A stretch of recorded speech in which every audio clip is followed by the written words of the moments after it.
Vous êtes venu à une soirée où on parle de la différence entre les catholiques et les protestants. Et à chaque fois qu'une personne déclare par exemple qu'elle est protestante, on lui pose toujours la question. C'est quoi la différence entre les catholiques et les protestants? Et souvent, elle doit donner une explication complète en à peu près 5 minutes chrono avant que le prochain bus n'arrive, tout en étant interrompu par des « Ah, c'est vrai que vous croyez pas à la Vierge. Ah, c'est vrai que chez vous, c'est vraiment bien, les prêtres ont le droit de se marier. » Ou encore « Oh, moi, si j'étais chrétien, je serais protestant. » C'est souvent ce qui se passe. Et ce soir, nous avons la chance d'avoir 3 intervenants de qualité qui nous permettront de nous faire une idée assez juste de ce qui unit et ce qui sépare ces 2 branches du christianisme, le protestantisme et le catholicisme. Alors pour parler de ce sujet, nous avons Jacques Blacard. Vous êtes... C'est vous, c'est vrai, enfin, j'espère.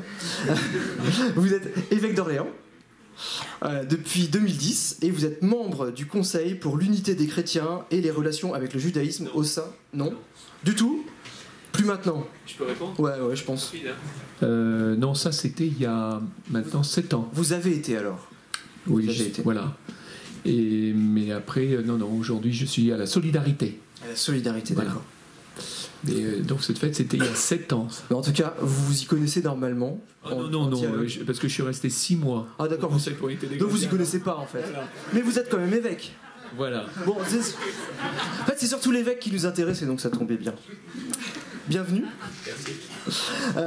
Nous avons aussi Michael Razzano, qui vous êtes pasteur des églises protestantes évangéliques baptistes et vous êtes aussi secrétaire général des groupes bibliques universitaires. Et enfin, nous avons Christian Renou. Vous êtes maître de conférences en histoire moderne à l'université d'Orléans depuis un fort long temps, 1998. Et je vous ai eu comme élève. N'est-ce pas? Oui, comme étudiant, justement en 98 d'ailleurs, ou 99, ouais, ce qui ne nous rajeunit pas. Et est-ce que vous êtes encore président de la coordination internationale pour la culture de la non-violence et de la paix? Ah, ça c'est bien, parce que vous êtes toujours ça. Donc, voici le déroulé de la soirée.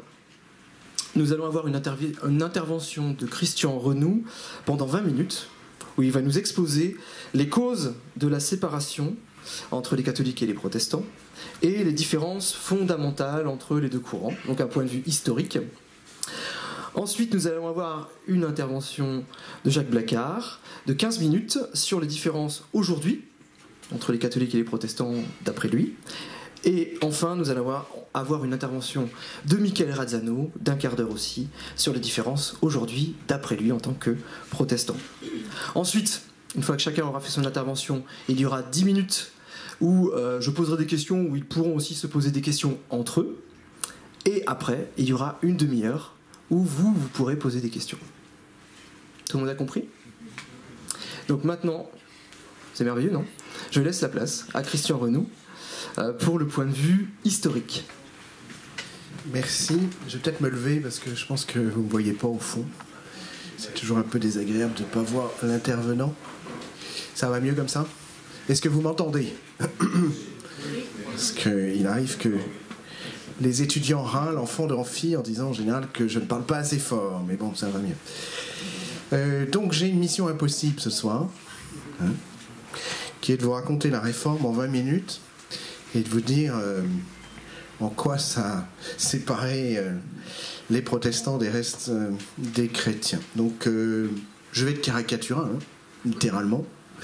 Je suppose quand même qu'un certain nombre d'entre vous connaissent déjà pas mal de sujets. Si certains le connaissent très bien, vous pourrez intervenir ensuite pour compléter ou contester ce que je vais dire. Je vais essayer de ne pas dire trop de bêtises en 20 minutes. Alors, D'ailleurs, d'abord, pourquoi aujourd'hui, pourquoi en 2017 s'intéresser à la réforme? C'est d'abord, comme vous le savez, parce qu'il y a un anniversaire et que les historiens font de temps en temps des commémorations. L'histoire et la mémoire, c'est pas tout à fait la même chose, mais ça se croise par moments.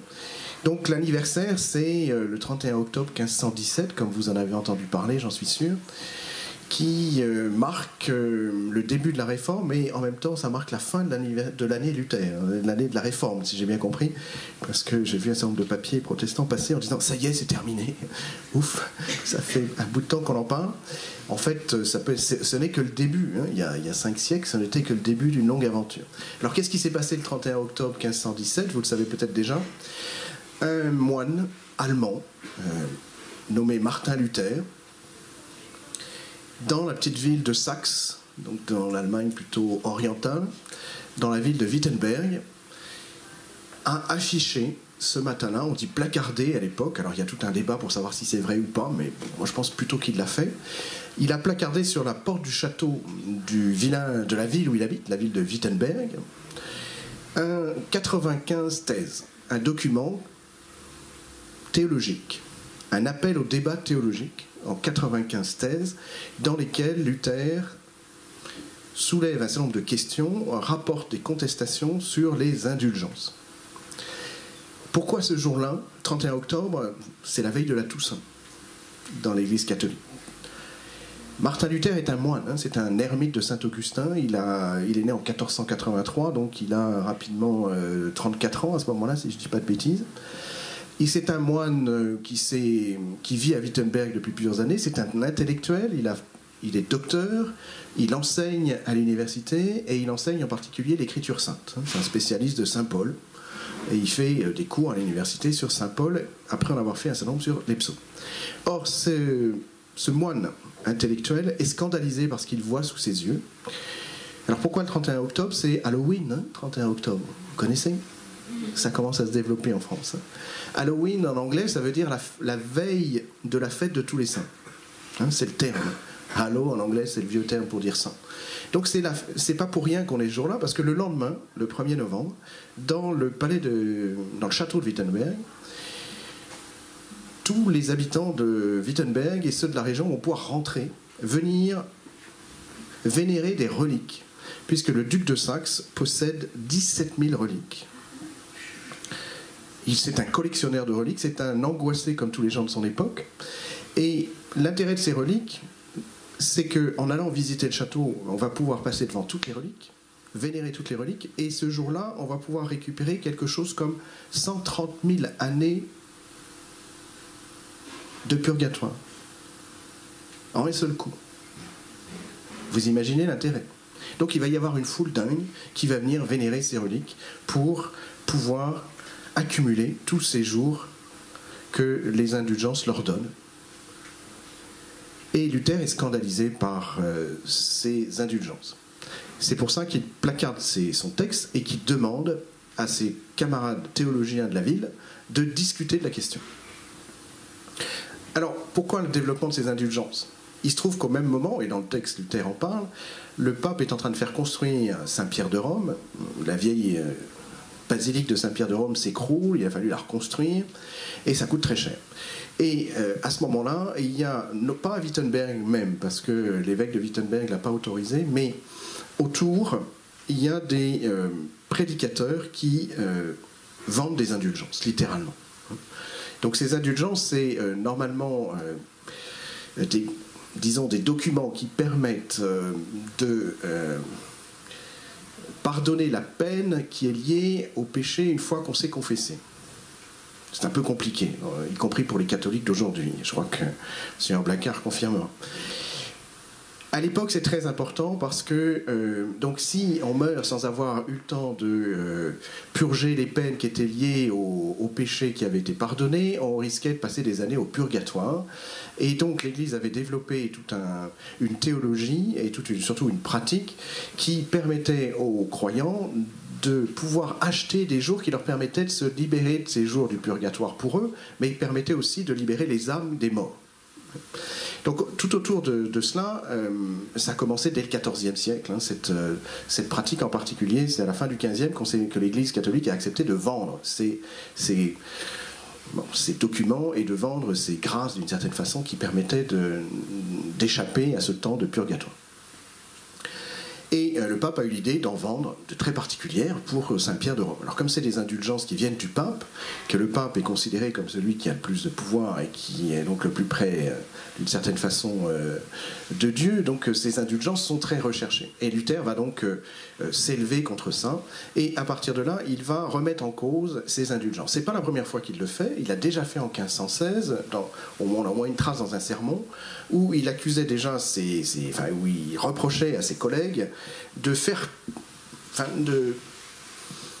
perdre les chrétiens de l'époque, en leur faisant croire que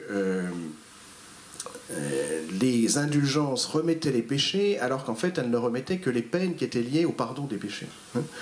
Et donc Luther dit, on est en train de tromper les gens, parce que les gens pensent qu'en achetant des indulgences, ils font disparaître leurs péchés, alors que ce n'est pas du tout le cas. Leurs péchés sont toujours là, et s'ils meurent en état de péché, là, ils vont mettre leur salut en cause. Donc ça, c'est le débat, c'est la première origine. Donc sur ces 95 thèses, Luther accumule un certain nombre de points, comme on faisait à l'époque dans les débats théologiques, il pointe les points et puis il dit maintenant on va en discuter. Bon, voilà, ça c'est son idée en octobre, et comme c'est un bon communicant, il fait le jour où ça va poser problème, la veille de la fameuse vénération des reliques au château. Alors à partir de là, l'affaire va se compliquer, puisque Luther, quand on lit les textes, les placards, les 95 thèses, j'allais dire, il y a beaucoup de choses sur lesquelles il n'y avait pas forcément à discuter, mais ce qui pose problème très vite, c'est que Luther attaque le pape derrière cette affaire. Il reproche au pape de vouloir construire Saint-Pierre avec ses indulgences et finalement de tromper les chrétiens. Donc c'est à partir de là que Luther est dénoncé, qu'il est considéré, il est condamné dénoncé comme hérétique à Rome, à travers un certain nombre de dominicains allemands, et Rome va le condamner pour hérésie dès 1518. On va commencer à l'accuser d'hérésie. Grâce à la protection du duc de Saxe, il obtient de pouvoir être jugé en Allemagne, parce que sinon il aurait dû aller à Rome, et s'il avait été à Rome, l'histoire aurait été bien différente, parce qu'il ne serait sûrement pas sorti comme il s'en est sorti après. Et finalement, la condamnation pontificale va tomber en juin 1520. Vous voyez, donc il y a, entre octobre 1517 et 1520, il y a un certain temps qui s'est passé.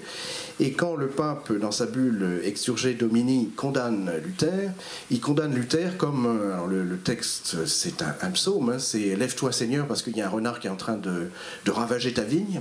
C'est comme ça le texte latin qui commence le début de la condamnation. Donc le pape dit il faut se débarrasser de cet hérétique au plus vite.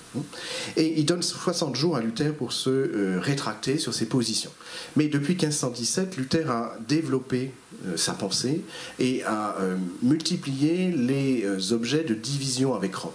Ce qui fait qu'en 1520, Luther ne veut plus céder, et finalement, ce qu'il aurait peut-être pu faire plus tôt, mais finalement, en décembre 1520, quand la bulle du pape lui arrive, il la brûle de façon officielle sur la place publique pour dire tout ce qu'il pense de cette condamnation. Et une deuxième condamnation va donc lui arriver dès janvier 1521, au point que Charles Quint, l'empereur, puisqu'on est en Allemagne, dans l'Empire, Charles Quint met Luther au banc de l'Empire, c'est-à-dire que n'importe qui peut tuer Luther s'il tombe dessus. D'où le fait que Luther va être enlevé mystérieusement un soir par en fait le duc de Saxe, qui va le cacher dans une forteresse pendant au moins quelques mois, puisqu'il va réapparaître dès 1522. Voilà, alors c'est rapidement raconter le début de cette affaire, et à partir de là, Luther va être protégé par le duc de Saxe, ce qui empêchera Charles Quint de lui mettre la main dessus. Charles Quint, à un moment, va discuter avec lui, mais avec des protections qu'il aura obtenues, et le pape n'arrivera jamais à le faire arrêter, en fait, parce que le cours de l'histoire était bien différent si, comme d'autres hérétiques, il était tombé dans les mains du pape, et à ce moment-là, l'affaire se serait arrêtée. Donc à partir de là, la réforme va s'étendre, comme vous le savez. Je ne vais pas rentrer dans toute l'histoire de la réforme, parce qu'on y passerait beaucoup de temps. Ce qu'on peut dire, c'est que le terme de protestant va naître au moment où des princes allemands vont protester contre la condamnation de Luther. Donc le terme protestant ne vient pas de Luther lui-même, ce n'est pas Luther qui proteste, ce sont ses partisans qui protestent contre les condamnations faites de Luther par, entre autres, Charles Quint. Et une première confession de foi va être rédigée et proposée comme tentative d'accord avec les catholiques. C'est la confession d'Augsbourg en 1530, rédigée par Philippe Mélenchon. Et puis le protestantisme, ce qu'on n'appelle pas encore, qui va s'appeler le protestantisme au fur et à mesure, donc ce qu'on appelle les luthériens, vont se développer et à peu près la moitié de l'Europe va passer en quelques années derrière Luther. Et quand Luther meurt en 1546, dans sa ville natale, il a changé la face de l'Europe, du point de vue religieux et aussi du point de vue politique, parce qu'on pourrait y revenir. Alors, le protestantisme français, lui, est un peu particulier. Il y a des luthériens en France dès le début des mouvements luthériens, mais le protestantisme français se développera vraiment que dans un deuxième mouvement protestant qui est lié à Calvin, cette fois-ci. Donc c'est plus dans les années 1560. Calvin, qui, comme vous le savez, est passé à Orléans, a fait une partie de ses études à Orléans, qui va développer à nouveau le protestantisme, et le protestantisme français sera plutôt donc de la réforme de Calvin. Et donc c'est à ce moment-là que la France rentrera dans les guerres de religion à partir des années 1562 et jusqu'à l'édit de Nantes. Alors là aussi je vais être caricatural, c'est présenter un peu les bases de la théologie de Luther, quels sont les éléments de fond de la pensée de Luther. Luther, comme tous ses contemporains, est angoissé. L'Église a développé à l'époque ce que Jean Delumeau va appeler plus tard une pastorale de la peur. Il y a véritablement une pastorale qui vise à faire peur, et en particulier sur le salut. Les chrétiens de l'époque sont angoissés par leur salut. Ils ont peur d'aller en enfer ou d'aller au purgatoire, dont ils ne savent pas combien de temps ils vont y passer, comment ils vont en sortir.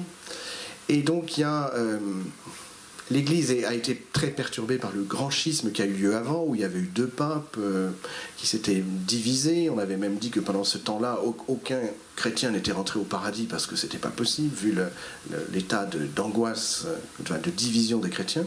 Donc l'ensemble des chrétiens de l'époque porte cette angoisse. Et Luther la porte lui-même. Il en a fait l'expérience. Alors il nous l'a raconté, on a des récits de Luther. En particulier, il revient là-dessus à 1 an avant sa mort.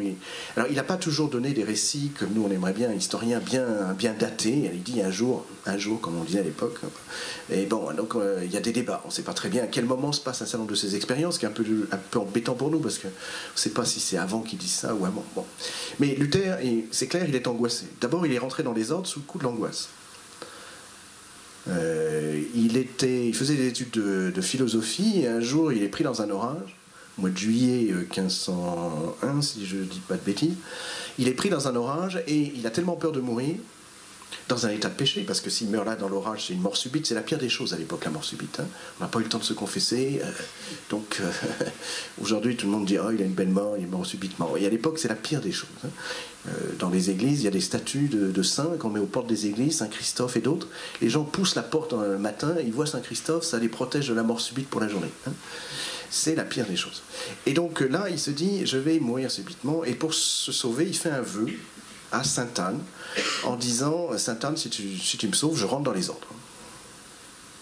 Alors on peut toujours dire, est-ce que c'est bien vrai? Toujours est-il que sa famille va faire pression sur lui pour lui dire, ça suffit ton vœu, tu t'en délivres, tu vas voir un curé, il va t'arranger ça, Non, lui il tient son vœu et il rentre dans les ordres. Et c'est comme ça qu'il est devenu, 15 jours après, il rentre dans les ordres. Il lâche tout et il devient ermite de Saint-Augustin, un des ordres mendiants de l'époque.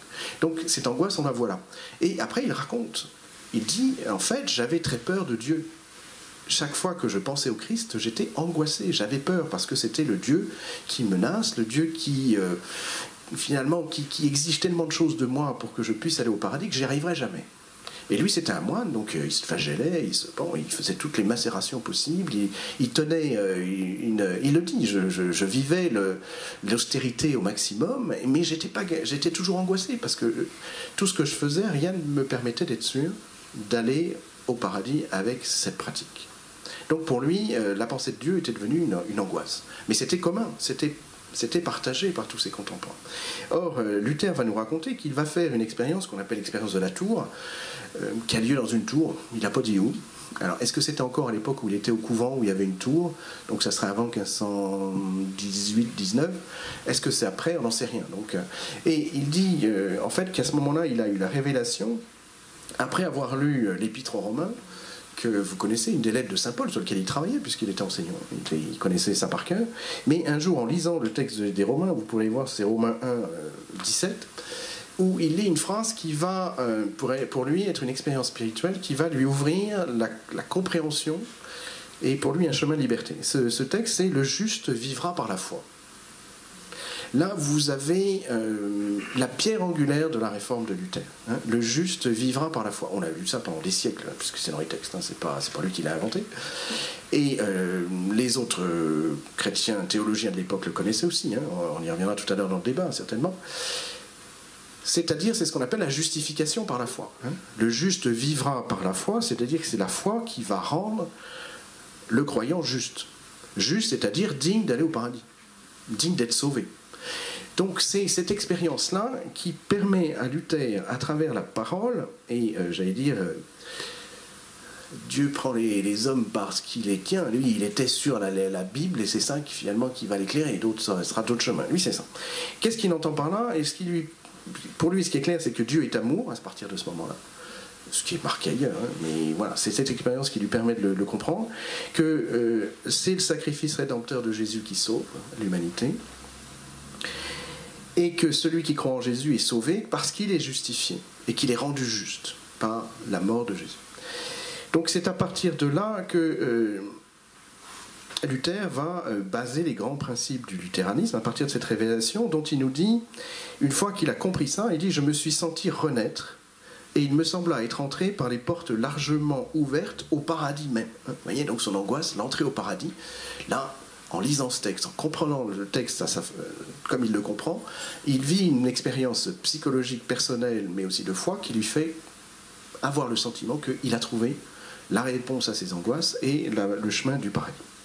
Alors, en gros, pour dire les choses rapidement, et de façon un peu caricaturale, mais mes collègues et vous-même vous corrigerez au fur et à mesure, vous compléterez. On peut dire qu'un des principes donc, fondamentaux pour Luther, c'est que c'est... on le donne souvent par les formules latines, hein, sola fide, la foi seule, c'est-à-dire c'est la foi qui justifie. Hein, c'est ce qu'on vient de voir avec la justification par la foi. Ce qui veut dire que pour Luther, les œuvres ne sauvent pas, mais on y reviendra, les catholiques de l'époque non plus, ne pensaient pas que les œuvres sauvaient. Théologiquement, ça n'a jamais été écrit nulle part. Hein. Aucun théologien n'a dit que les œuvres sauvaient. Par contre, il y avait une telle insistance sur le fait que les œuvres sauvaient ou que finalement on pouvait le comprendre de cette façon-là. Hein. Mais pour Luther, ça c'est clair, c'est la foi qui sauve et on n'est justifié que par la foi. Et donc c'est lié à ça, c'est parce que, pourquoi la foi sauve? C'est parce que Dieu donne aux croyants, disons que le croyant, par sa foi, prend conscience que Dieu lui donne la grâce de façon inconditionnelle. Hein. Ce qu'on peut aussi traduire par la grâce seule.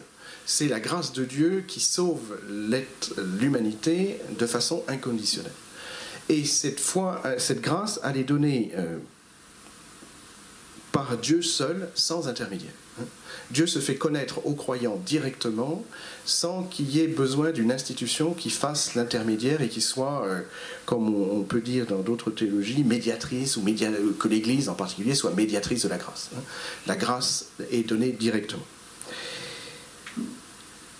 Ce qui amène aussi Luther à penser que la connaissance de cette grâce passe par les Écritures.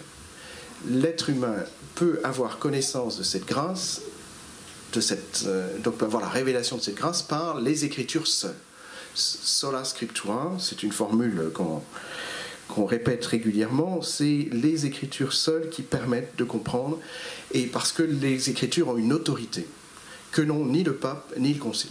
Luther le dit très clairement, parce qu'au Moyen-Âge, chez les théologiens, il y avait tout un débat pour savoir si c'était le pape ou si c'était le concile qui pouvait permettre de comprendre et d'interpréter les Écritures.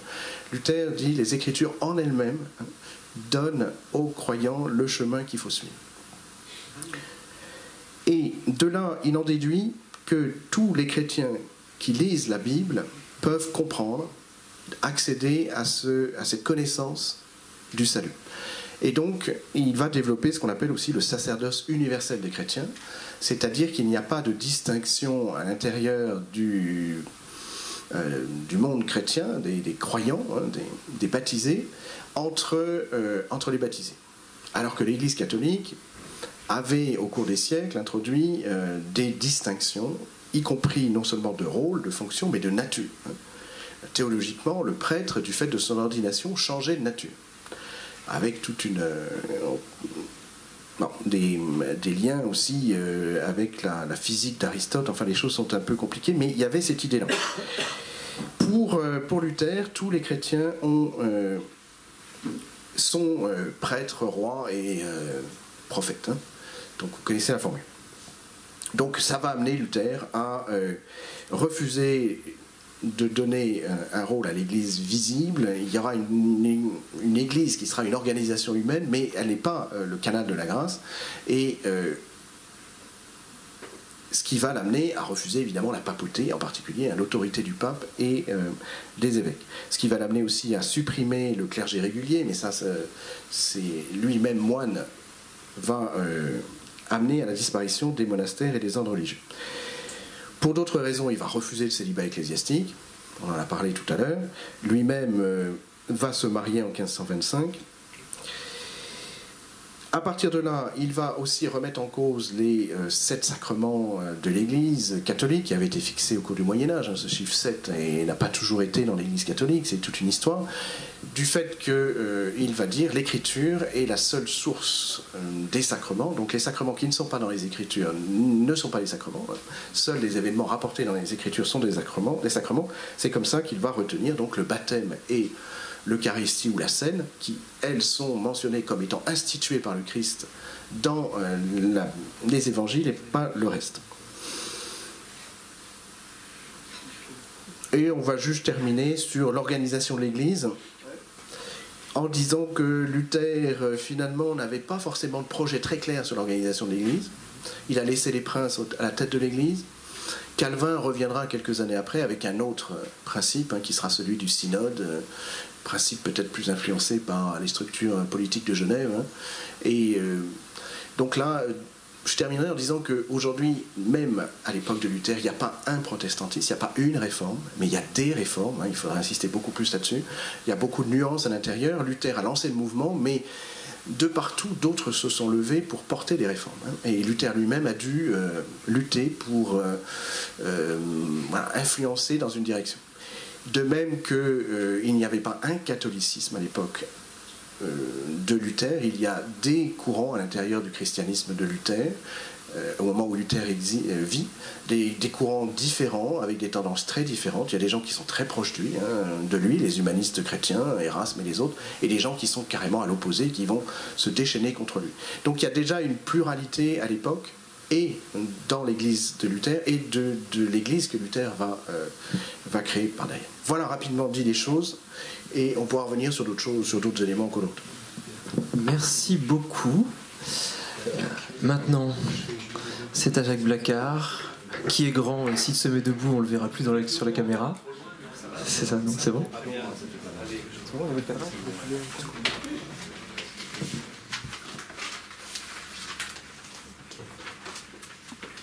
Voilà, moi j'ai d'abord envie de dire une chose. Donc il y a des différences, on va en parler, mais nous avons quand même 1500 ans d'histoire commune, puisque 1517, donc la réforme de Luther. Il y a déjà eu des réformes avant, par exemple je pense à ce qui se passe avec au XIIIe siècle, fin du XIIe, début du XIIIe avec François d'Assise par exemple. Voilà, donc, alors quand Luther vient, effectivement, l'Église a besoin d'être réformée. Et moi, je note tout de suite, la réforme dont nous fêtons 500e anniversaire cette année était nécessaire. Ô combien, ô combien. Voilà, on voyait bien les dérives. Faut rappeler quand même le pape qui est là donc en 1517, c'est Alexandre Borgia, hein.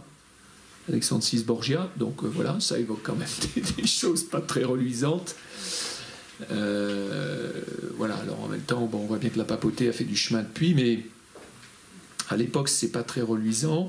On est aussi sur des problèmes politiques, hein, notamment donc voilà, Charles Quint, empereur, ce qui va faire par exemple que ce qu'on appelle les provinces unies à l'époque, il y en a qui vont devenir protestantes, d'autres catholiques, puisque on va dire voilà, le prince est protestant, ben, son peuple est protestant, enfin religion protestante, le prince est catholique, voilà, la religion du peuple est catholique. On dit quelque chose aussi sur l'imprimerie quand même, hein, parce que qui a décuplé l'importance de l'écriture, hein, puisque donc on va voir l'imprimerie donc avec Gutenberg, et donc tout de suite ça va donner une ampleur considérable donc à la diffusion de la Bible, hein, et donc c'est avec la Bible qui est le best-seller du monde depuis chaque année, hein, depuis maintenant des dizaines et des dizaines d'années. Donc 1500 d'histoire commune, une profession de foi commune, voilà, qui est donc le credo de l'Église primitive. Voilà, nous pouvons dire: je crois en Dieu, le Père Tout-Puissant, Créateur du ciel et de la terre, en Jésus-Christ, son Fils unique. Enfin voilà, on le dit ensemble avec nos frères donc des autres églises, donc orthodoxes, protestants et catholiques ensemble. Voilà, une prière commune, donc par exemple pouvoir réciter le Notre Père ensemble. Voilà, la prière, parce que c'est la prière que Jésus nous livre dans l'Écriture. Une Bible traduite en commun, c'est la Tobe. Voilà, donc ça c'est pour dire toutes les avancées. Parce que ce qui se passe après 1517, ça va être la grande bagarre, même avec toute la violence à l'égard de religion en France. Alors même si, est-ce que c'est des guerres de religion ou est-ce que c'est d'abord des guerres politiques qui utilisent la religion ? Voilà, la question quand même mérite d'être posée. Voilà, donc, et puis même, alors après il y a des différences, et là on voit des différences, par exemple au niveau de la reconnaissance du baptême. Donc selon qu'on est dans une église plus confessante, par exemple, où seul l'adulte va pouvoir confesser sa foi, donc à ce moment-là, donc il y a un rebaptême, mais autrement il y a reconnaissance du baptême de l'autre, voilà, par les autres églises. Voilà. Donc on a eu des durcissements après le XVIe siècle, avec les excès, je peux le dire, hein, je pense que ça sera reconnu des uns et des autres. Voilà, et puis il faudra attendre finalement le fin du 19e, début du 20e pour que voilà, commence l'écuménisme. L'Église catholique va mettre un peu de temps, comme elle est majoritaire, elle ne se presse pas trop. Et puis il y aura un événement qui va être considérable, c'est le Concile Vatican II. Donc il va mettre l'écuménisme à l'honneur. Voilà, je pense par exemple le pape Jean XXIII, quand il accueille les protestants comme observateurs au concile, voilà, il leur dit: ne cherchons pas à savoir qui a eu tort ou qui a eu raison, mais réconcilions-nous. Voilà, je pense à tout le travail que nous faisons aujourd'hui avec nos frères donc pasteurs, par exemple, donc l'écuménisme, il y a un centre écuménique ici à la Source. Il y a les rencontres qu'on a chaque mois. Alors moi, comme évêque, pas toujours selon mes possibilités, mais il y a toujours des prêtres qui participent, rencontres avec des pasteurs. Nous avons monté des projets communs. On a pu arriver jusqu'à fêter le 500e anniversaire de la Réforme à la cathédrale.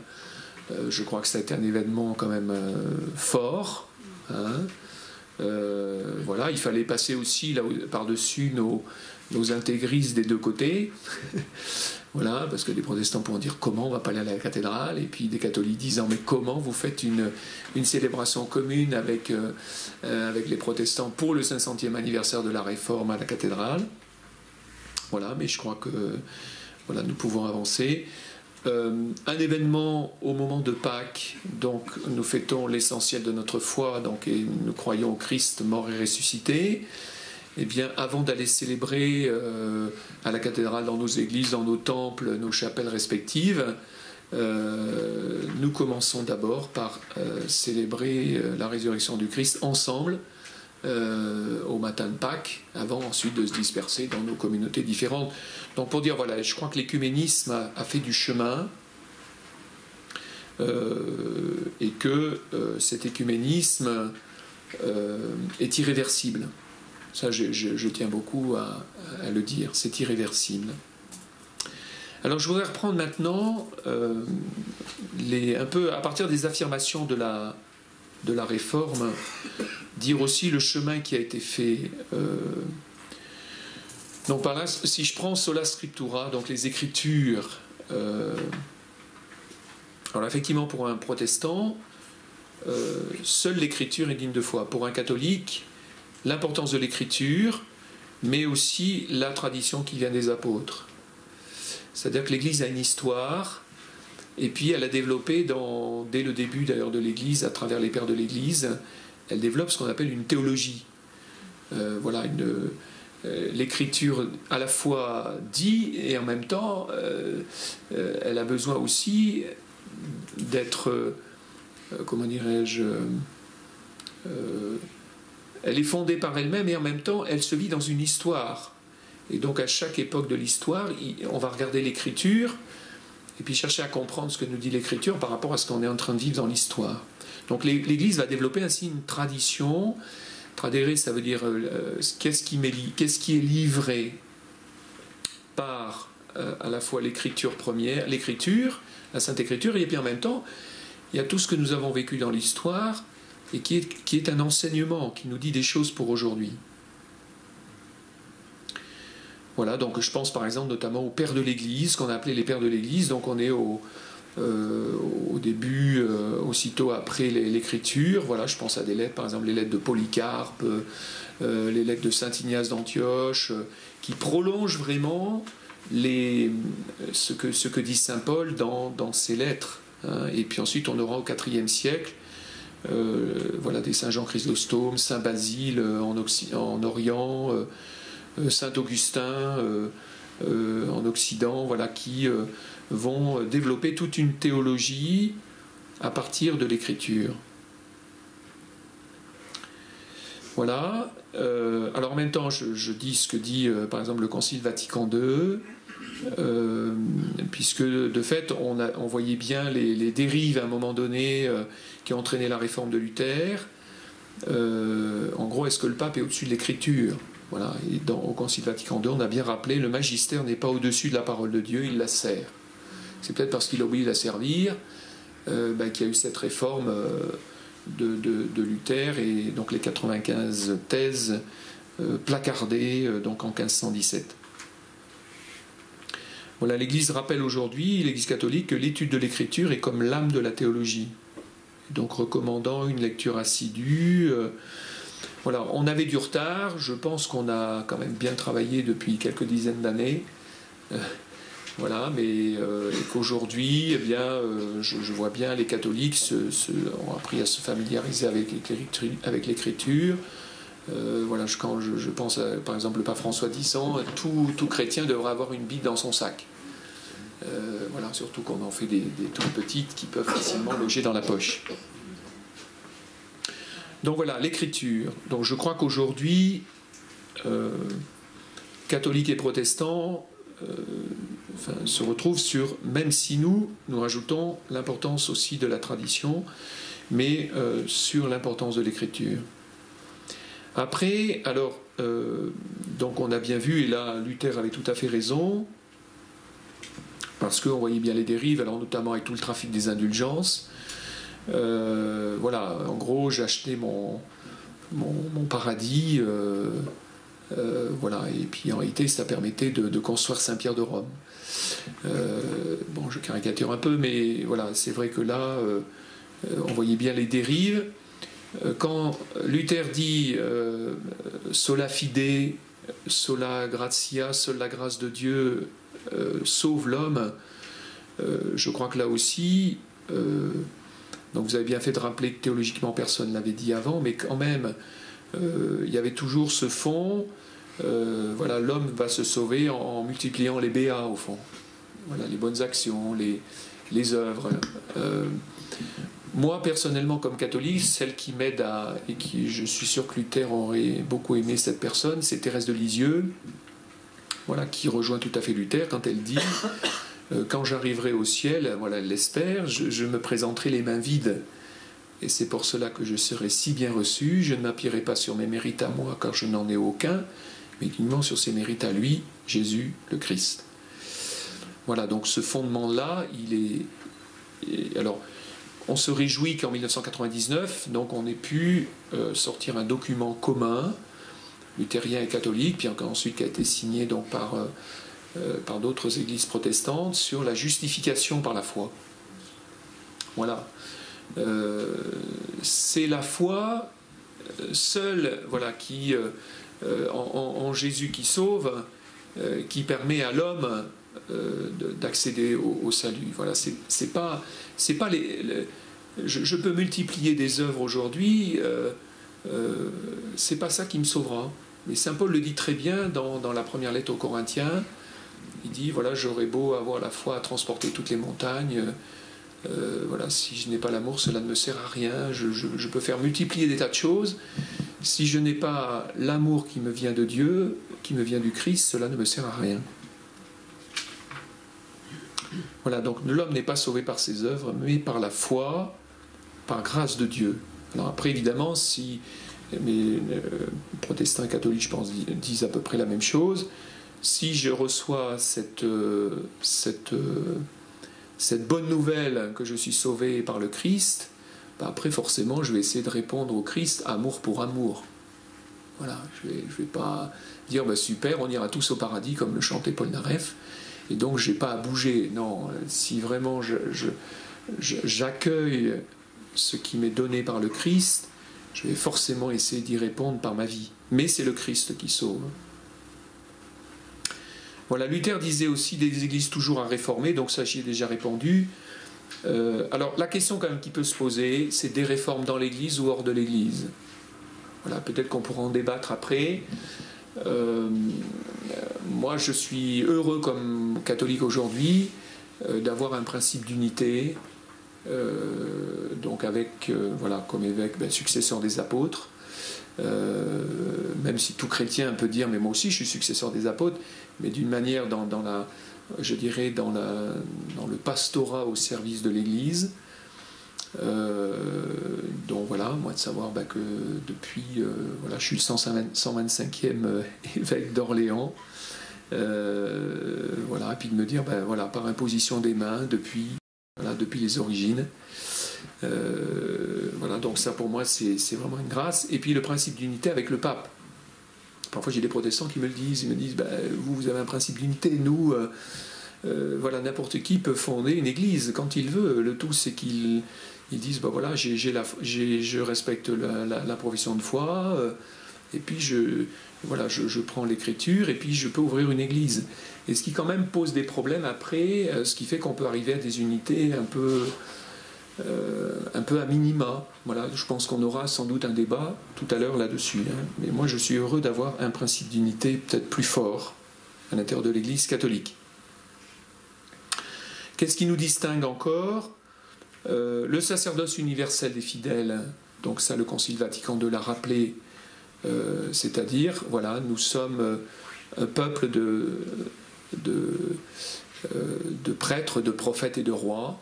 Alors après, au service de ce sacerdoce universel des fidèles, il y a d'abord bien sûr le sacerdoce unique du Christ, mais ensuite il y aura à l'intérieur de l'Église des prêtres, voilà, des évêques, des prêtres, au service de ce sacerdoce universel des fidèles. Mais ça a été quand même une révolution pour nous au Concile Vatican II de mettre d'abord en premier le sacerdoce unique. Alors qu'avant, hiérarchiquement, on disait, voilà, en gros, il y avait plusieurs catégories à l'intérieur de l'unique peuple de Dieu. Je crois qu'on en est sorti, mais il a fallu le Concile Vatican II pour nous rappeler ça. Voilà. Je peux terminer, juste deux mots.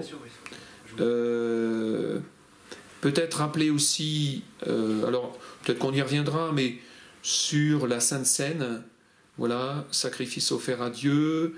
Mais on voit bien, il y a chez les protestants, par exemple, il y a toutes les appréhensions aussi de la Sainte Seine. Par exemple, il y a des protestants qui sont très proches de nous.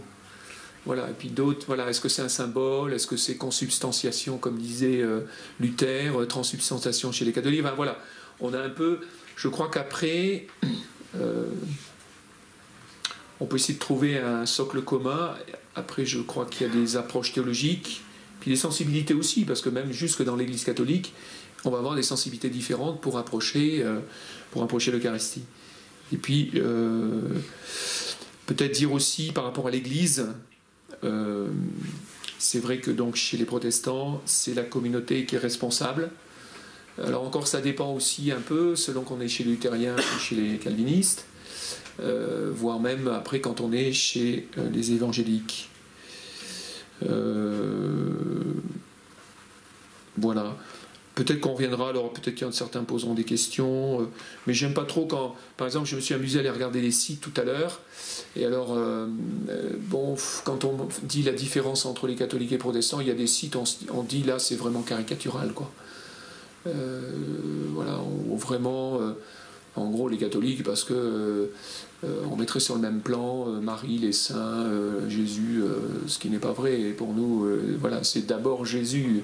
Marie, il y a une vénération pour Marie parce qu'elle est la mère de Jésus, parce que les conciles que nous avons eu en commun ont dit la mère de Dieu, la Théotokos. Voilà, alors après, il peut y avoir des inflations dans cette approche de Marie, mais voilà, Marie dit bien de Jésus, faites tout ce que mon fils vous dira, et ça, les catholiques ont besoin de se le rappeler. Voilà, j'arrête là, je n'ai pas tout dit, mais peut-être que ça ouvrira des questions tout à l'heure.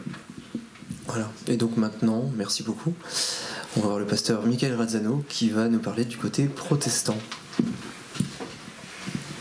Merci bien.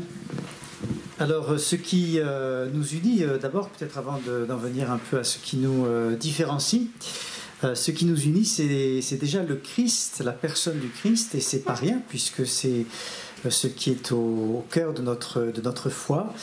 Et plusieurs choses ont déjà été dites, alors je ne vais pas répéter, mais effectivement, ce sont aussi les principales doctrines de la foi chrétienne telles qu'elles ont été définies au cours des premiers siècles de l'Église, à savoir Dieu en trois personnes, Christ à la fois pleinement Dieu, pleinement homme, né de la Vierge Marie, mort pour nos péchés, ressuscité, monté au ciel, cette même espérance de son retour également. Et puis, bien évidemment, ce qui nous unit, cela aussi nous a été dit, c'est la Bible.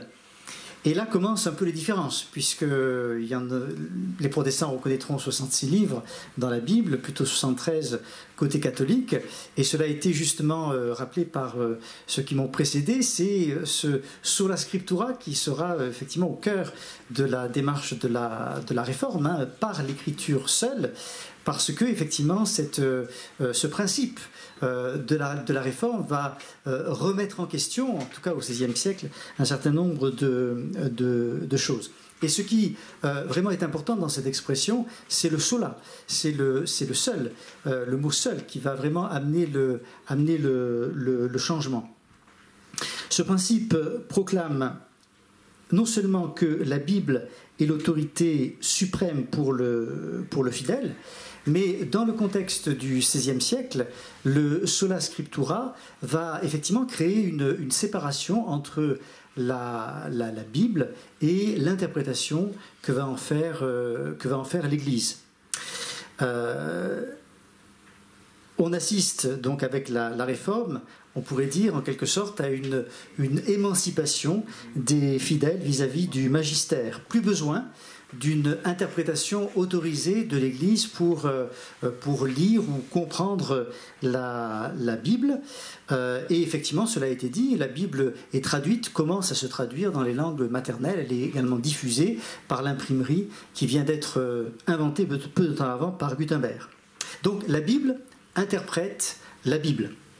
Et ce qui, me semble-t-il, caractérise la foi protestante dès le départ, à partir justement de cette expérience de Luther, ça va être une foi personnelle, une relation personnelle qui se nourrit par l'écoute de la parole, autrement dit l'écoute de la Bible, que cette écoute d'ailleurs soit individuelle ou communautaire. Et c'est vrai que plus récemment, Vatican II en particulier, chez nos amis catholiques, a encouragé un accès aussi plus direct à la lecture de la Bible, ce qui bien évidemment nous réjouit. Alors ça ne veut pas dire pour autant que les protestants vont mépriser la tradition. Il y a des confessions, des catéchismes qui ont aussi leur place, mais qui effectivement seront toujours secondaires en cas de conflit entre les deux, parce que ça peut toujours arriver. C'est la Bible qui aura le dernier mot, c'est la Bible qui tranchera.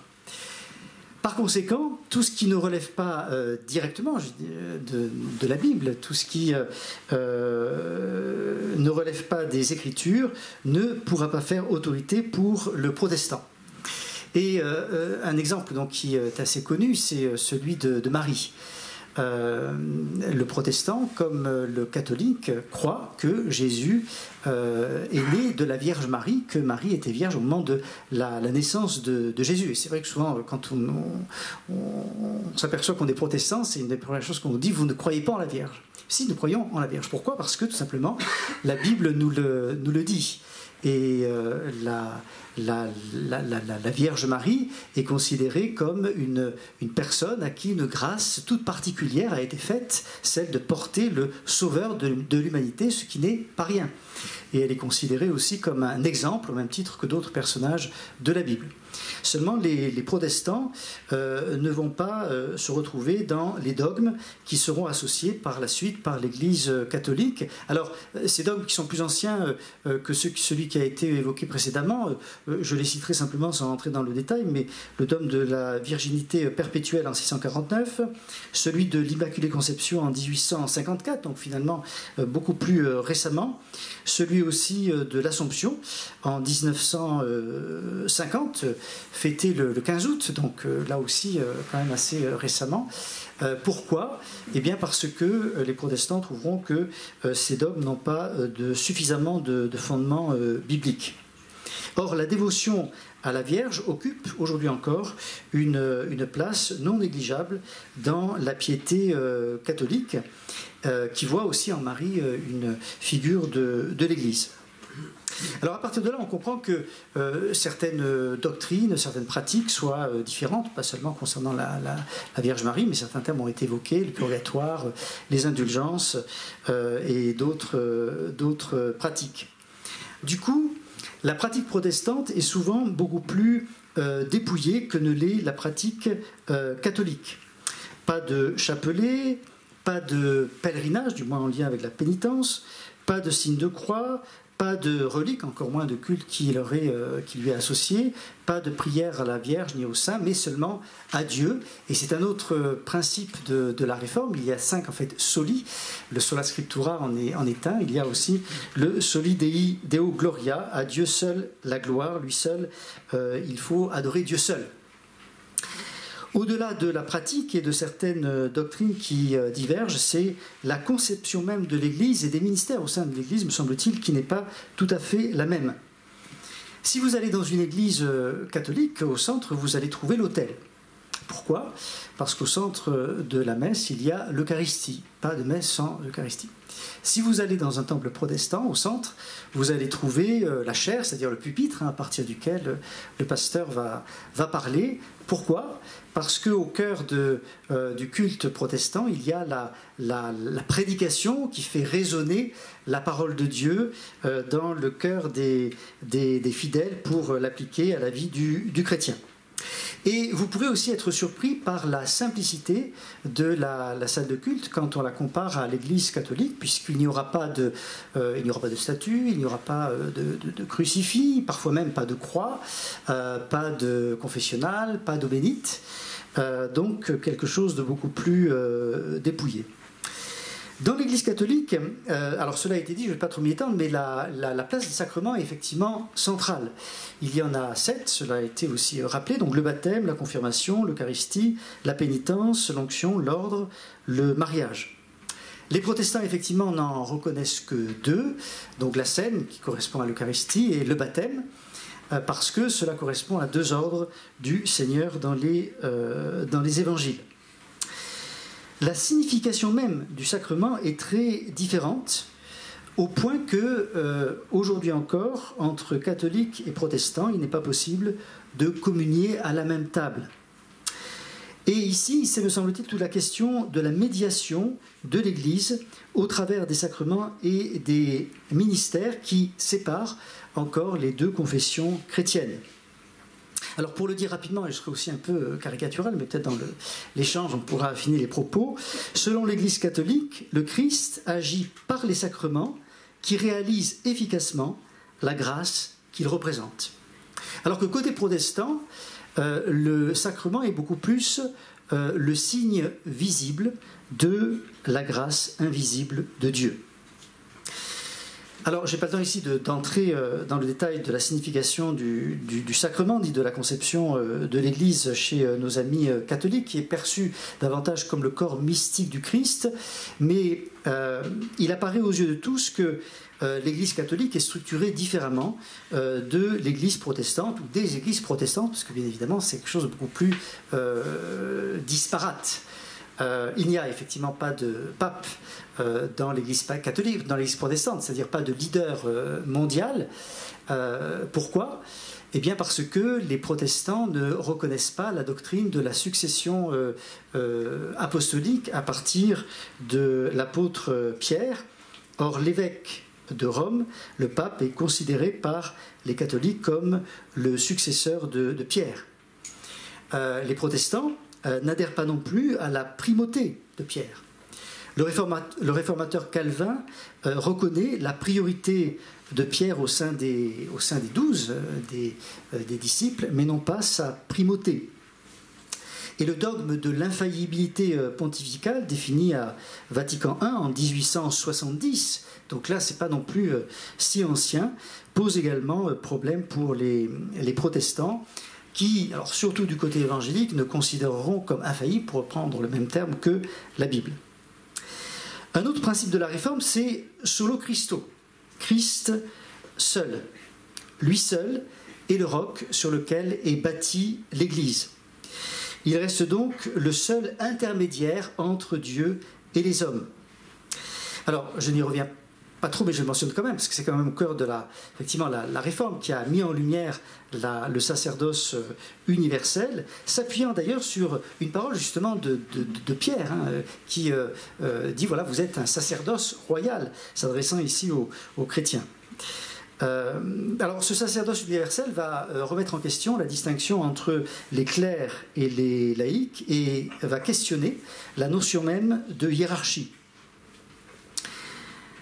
Côté protestant, cette conception de l'Église sans leader mondial met pleinement en lumière la diversité de courants qui peut, il est vrai, fortement déconcerter. C'est un peu comme une mosaïque devant laquelle on a parfois du mal à se retrouver. Et en fait, me semble-t-il, les protestants vivent leur foi plus en réseau. L'institution en tant que telle est souvent secondaire. Alors les différences apparaissent aussi concernant l'exercice du ministère pastoral. On sait que les pasteurs ne sont pas soumis au célibat et donc peuvent se marier. Dans plusieurs familles protestantes en France et aussi dans le monde, la femme peut devenir occuper la fonction pastorale. Chez les protestants, le pasteur ne se pose pas, alors là aussi je suis un peu caricatural dans mon propos, mais en intermédiaire, c'est-à-dire que son ministère ne consiste pas tellement en l'accomplissement de rituels, parce que la place du sacrement n'est pas le même, mais plutôt dans l'annonce de la parole par la prédication ou lors d'entretiens pastoraux, et cette annonce de la parole qui aura toujours pour but de mettre en lumière la grâce de Dieu. Et donc j'en viens au sola gratia, qui effectivement a déjà été mentionné comme l'un des principes fondateurs de la Réforme. Ce sola gratia affirme qu'on n'est pas sauvé par nos efforts, ni par des rites, ni par une pratique religieuse, mais par la grâce seule de Dieu. On n'accède pas à cette grâce par les sacrements, mais par la foi seule, sola fide. C'est le 5e, ici, solide de la Réforme. Alors c'est effectivement la grande découverte de Luther, quand il s'est mis à lire ou à relire l'épître aux Romains, où il a découvert, au travers du texte qui a été cité tout à l'heure, que la justice de Dieu n'est pas une justice qui condamne, mais une justice qui libère. Autrement dit, dans un contexte, c'est vrai, très angoissé, au XVIe siècle, Dieu n'est pas le justicier qu'il faudrait craindre, il est le Dieu d'amour qui a déjà porté la sentence qu'entraînaient nos fautes à notre place en mourant pour nous à la croix. Encore faut-il y croire. Encore faut-il placer sa confiance en Dieu, et c'est là où la foi entre en action. C'est la justification par la foi seule qui conduit à l'assurance, la pleine assurance du salut. Et c'était véritablement ce qui taraudait Luther, l'assurance du salut. Car du coup, le salut ne dépend plus de nous, de nos œuvres, de notre pratique religieuse, mais uniquement du don parfait de Dieu en Jésus. Ça ne veut pas dire que les œuvres n'ont pas de place dans la conception protestante, mais elles viennent plus en réponse à la grâce, plutôt que comme condition pour que la grâce opère en nous. Alors, des avancées, naturellement, ont été faites. Mon propos ce soir, c'est plutôt de mettre l'accent sur la différence, mais il faut rappeler, comme cela a été fait par Jacques Blacard, qu'en 1999, donc un texte a été signé entre une déclaration commune entre catholiques et luthériens sur la question de la justification par la foi. Donc, juste pour conclure, catholiques et protestants, nous confessons ensemble le Christ. La base, l'essentiel. Le Christ mort et ressuscité. Nous partageons aussi ensemble la mission d'en témoigner autour de nous. Mais force est de constater que des différences subsistent qui ne sont pas que formelles.